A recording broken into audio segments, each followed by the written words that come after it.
Ladies and gentlemen, welcome to today's episode where we talk about 10 signs that immediately tell you someone is a covert narcissist. They're the grandiose narcissists that are often more obvious to spot, so the regular people with a narcissistic personality disorder who talk about themselves in really high tones, but there's also this other type that is more hidden.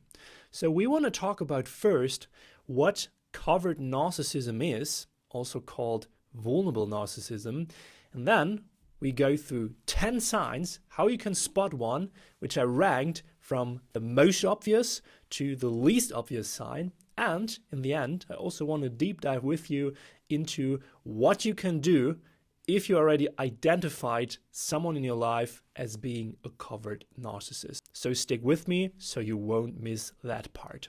And if you're new here, my name is Robert and I'm not a healthcare professional myself, but instead I share a client's perspective here on this channel. So let's talk about what covert narcissism is versus regular narcissism. Covert narcissism, also known as vulnerable narcissism, from my research is best explained by the picture that imagine there is an adult, fully grown up person that is constantly behaving like a child, like a little cocky, arrogant child. For example, when there is someone out there saying, I want to build a rocket and fly to Mars. And you say, yes, little Elon, you can dream about that, but that ain't gonna happen. What? That did happen? Elon's really building a rocket, flying to Mars? Yes, it's true in this scenario. No, but seriously, for most children who talk that way, saying like, I could be a better boss if you would just let me, or I would be a millionaire already if I could, this is probably not true.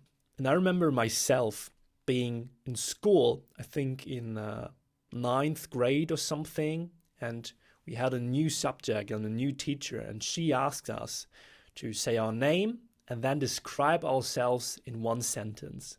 And me being like an arrogant kid was saying, my name is Robert and I'm totally convinced about myself. She was definitely replying something intelligent back then, but I can't really remember what she said, but it was definitely something to point towards my arrogance and take me back to the ground. But this is basically what most narcissists still believe as grown-ups. They believe that they are totally the best and the most grandiose person on earth.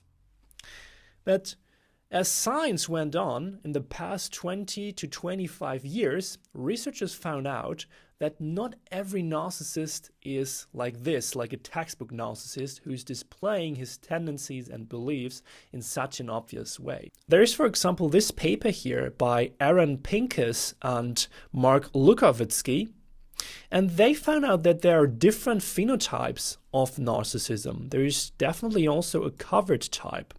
But before those publications and researches, scientists believed that there's just one basic type of narcissism. But we see now that there are multiple ones. And in this video, we want to deep dive more into the covert one. So the bottom line here is that narcissism is not solely based on the grandiose narcissist, which is entitled, which is just validation seeking and arrogant. The covert one is also arrogant, but in another way. We'll see that in a bit.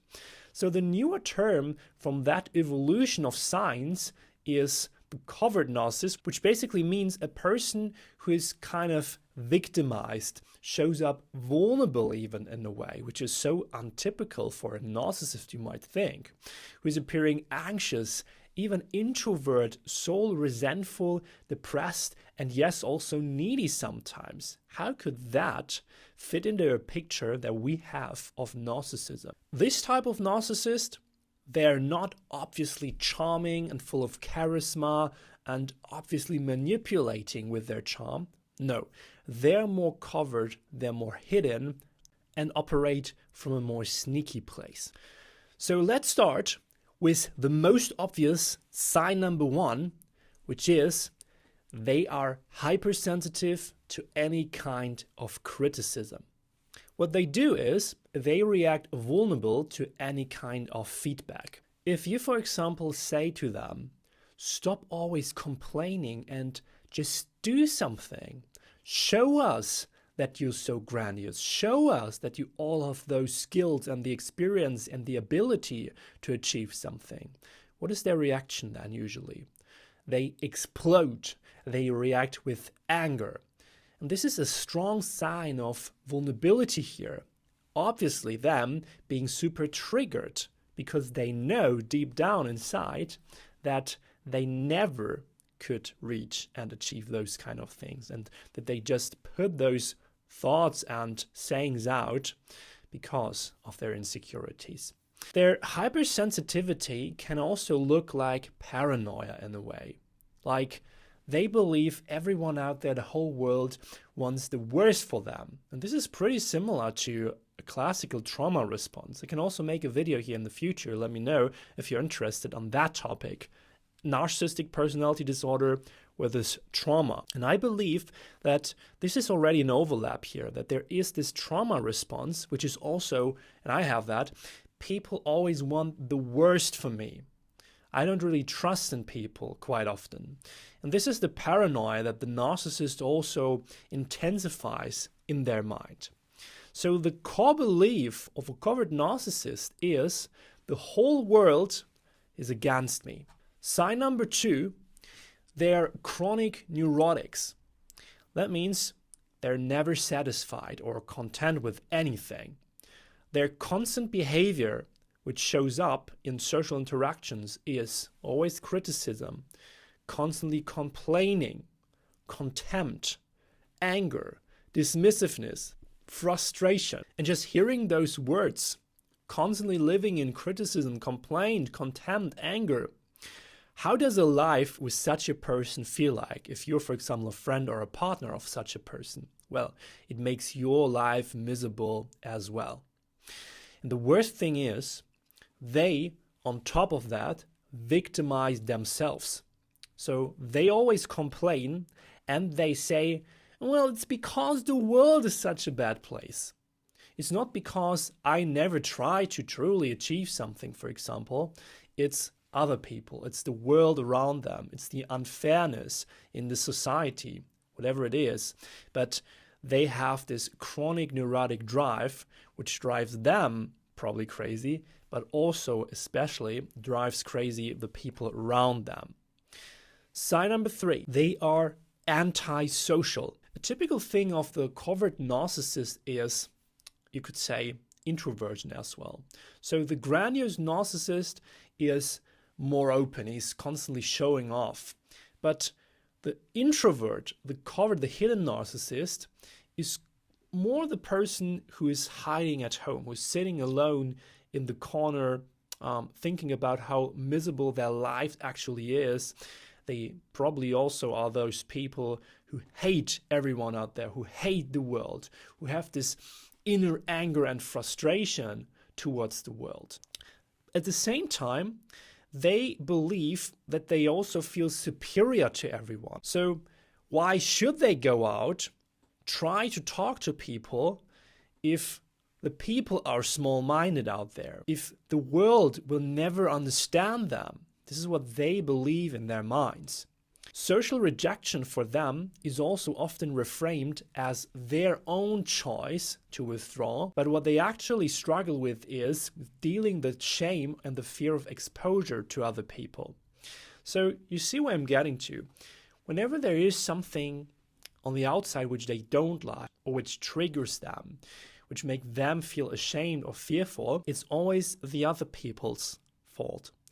So they never truly get back to themselves, which is a typical sign of narcissism, and reflect on their own behavior.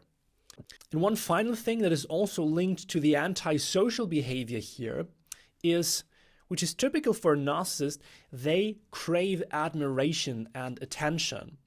But a covert narcissist, as they are not going out to the world, as they are kind of antisocial, they secretly crave admiration still, but they avoid real connection that could reveal their flaws to other people because they would never admit that, but they have this hidden fear of exposure and critique from other people. And sign number 4, and we're getting to the yes, a bit less obvious signs here. They don't want others to succeed.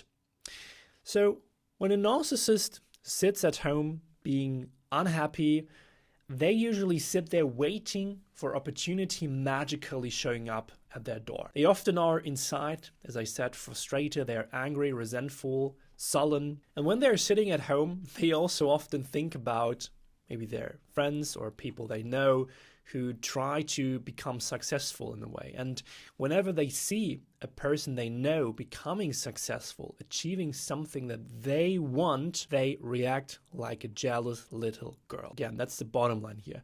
We see the covert narcissist behaving like a little child, insecure, out of jealousy. They just can't take it in when they see other people succeeding, especially in the way they want to succeed. They always say, it's just good luck. The life is so unfair. I could also do that if I just wanted to. The tiny little girl trying to protect themselves because they're jealous on other people. And sign number 5. They are far up on the spectrum of judging. Covert narcissists are extremely judgmental, but not in a loud, obvious way. Their judgments are constant and often disguised as opinions or sarcasm. Underneath this behavior, it is all this simmering sense of entitlement that the covert narcissist has. So a belief that the world somehow owes them more and that life is extremely unfair to them in specifically. So you will hear them tearing people down for succeeding, for being liked, for getting attention, but it's not just the criticism that they express here. It's also their own envy, their own anger masked as moral or intellectual superiority. So they will say things like, yeah, she's successful, but honestly, she's just lucky and knows the right people here. So they constantly try to bring other people's successes down by devaluating them and saying it's always just luck. And this is all rooted in their own chronic dissatisfaction, so a kind of quiet rage at the world for not recognizing how special they are. And instead of doing something with that energy that they have within themselves, they just sit back and judge everyone else around them. And sign number 6. Aggression comes out of the back door. The covert narcissist rarely lashes out directly, meaning their aggression sneaks in sideways through sarcasm, for example, through subtle jabs and to passive-aggressive remarks that leave you questioning yourself. There are those kind of comments that they do that sound harmless at first until you feel that it truly hits you in the gut. Something like, and you can now think about the tiny jealous girl again, it must be nice to have rich parents so you can have your own horse. Or as an adult, because they never truly let that go, they say something like, must be nice to have such a calm and perfect partner. Must be nice to have such a fast car so you can drive through the city and everyone looks at you. Must be nice to have such a great job. Must be luck as well. So you smell the jealousy here, obviously. But it's also covered in fake sweetness, like a bit of compliment wrapped in glitter. They also forget, and that's another interesting point here, very tricky in relationships, they forget about your boundaries, okay? But not in an overt way, but instead they quietly dismiss what you ask for example. Or they do the thing you said you're not okay with, just casually as if it's not a big deal. And afterwards they say, oh, you really did say that you don't like doing that? So it's not loud disrespect here, it is slippery, and it makes you feel like you're overreacting in a way, which is actually what they want. So it's kind of, they take your boundaries, they invert them, and then they direct them towards you in a gaslighting kind of way, saying, why do you have this boundary? It's quite of weird, right?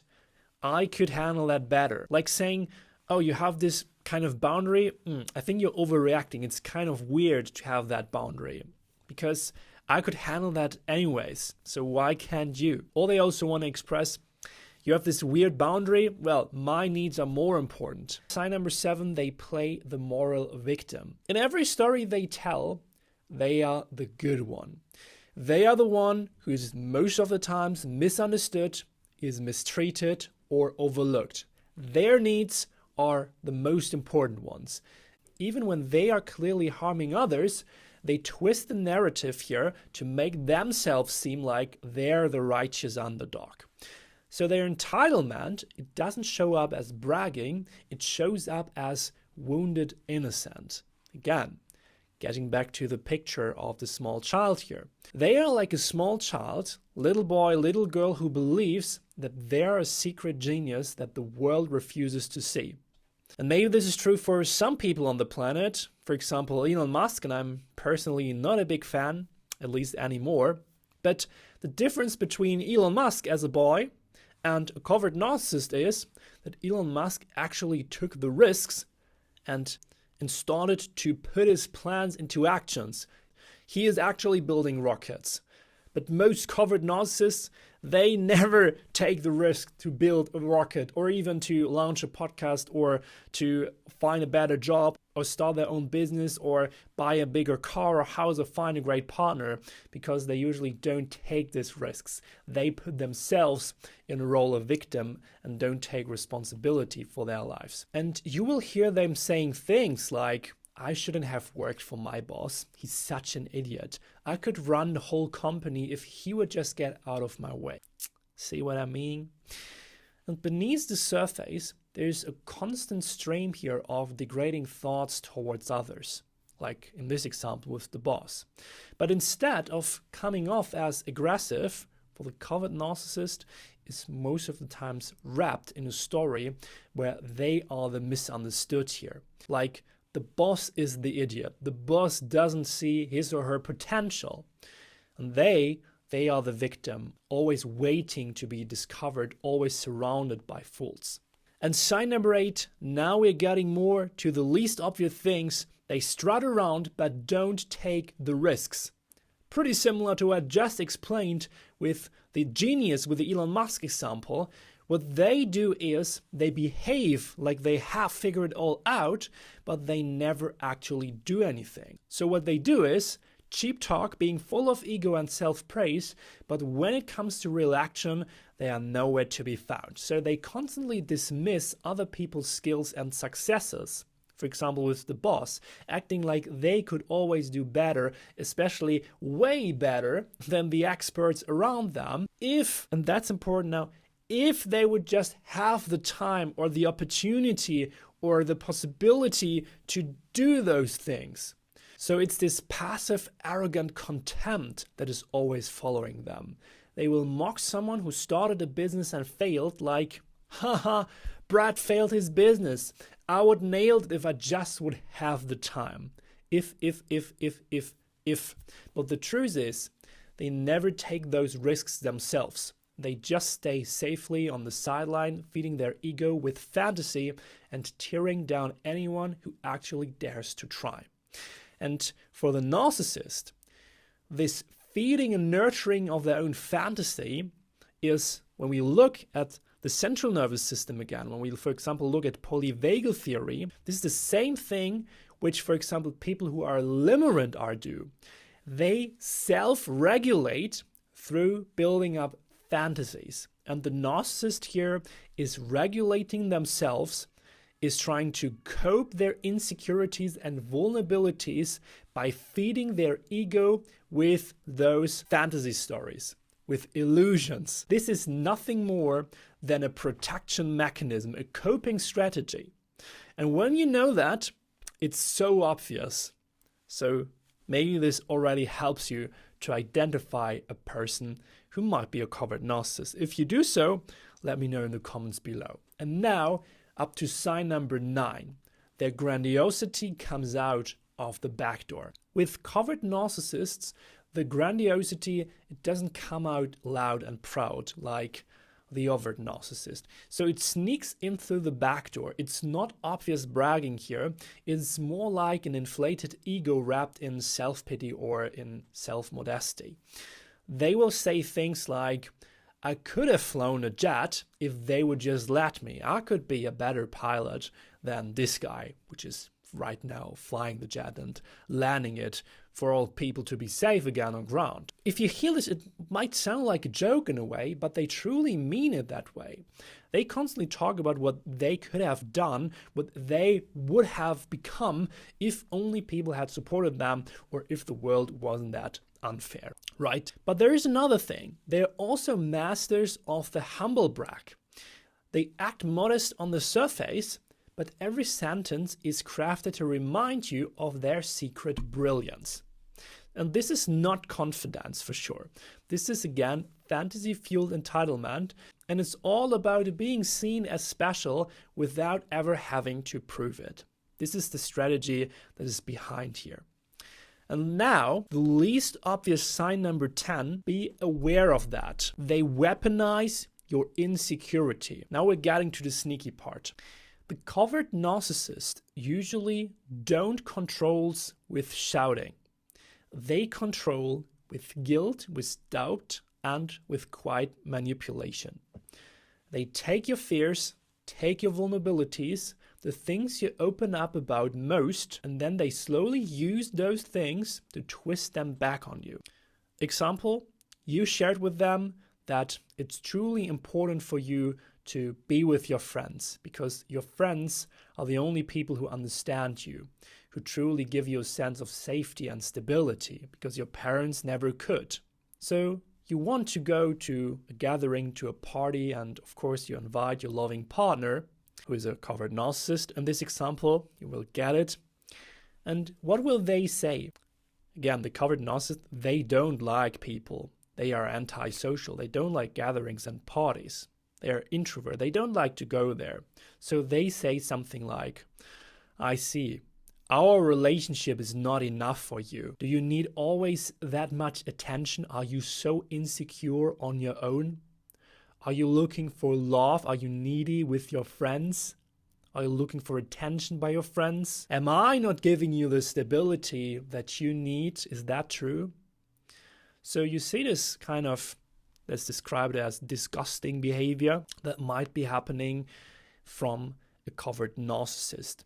Manipulation, gaslighting, and always victimizing themselves. This is what you get. So the bottom line here is that they use your emotional needs to make you feel selfish, feel needy, feel broken, all while pretending that they're just being honest with you. This is gaslighting through guilt, sabotage wrapped in concern, and it's one of the most emotionally exhausting things that you can experience. So being around a covert narcissist can be quite messy.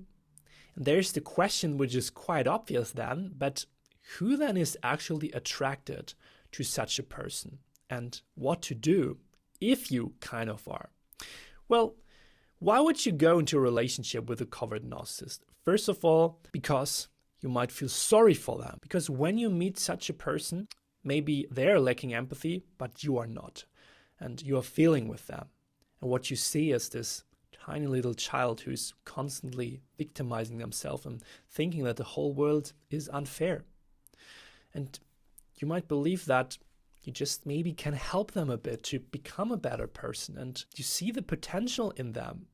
They're always just a tiny step away from actually taking a step into action and becoming a better person and actually succeeding and achieving all these kinds of things that they kind of want but never get because they always just sit there and talk. So you might be trying to rescue them. You want to help them because you might be a rescuer. And this is probably the reason why you might be attracted to such a person, because you think that you can help them and because you have a lot of empathy here. I recently also made a video about why highly sensitive and really empathetic people often attract narcissists. I put that up here and in the description below.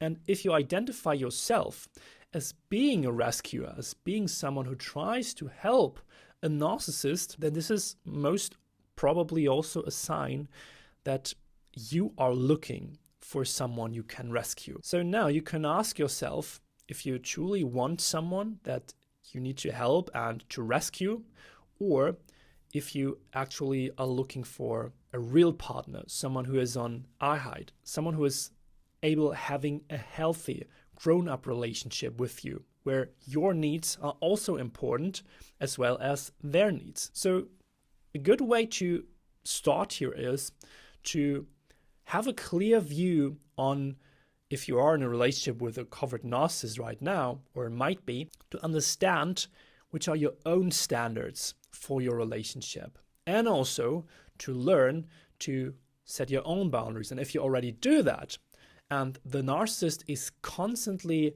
hurting and kind of disrupting your boundaries, then it's definitely a sign to maybe get out of that relationship.